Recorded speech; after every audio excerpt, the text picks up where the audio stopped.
Ngayon punta na tayo sa actual wiring natin. Dito tayo magsimula sa line 1. Dito nakakonect yung common ng switch ng S1 natin. Line 1, common ng switch ng S1. Yan, splice natin guys.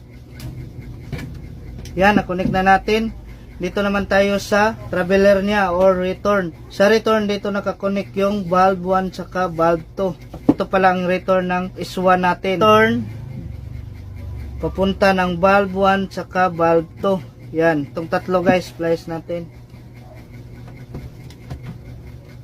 Yan, na-connect na natin. Next, line 2 naman tayo. Dito nakakonect yung valve 1 tsaka valve 2. Line 2, valve 1 ng line 2, valve 2 ng line 2. Yan, itong tatlo, connect natin.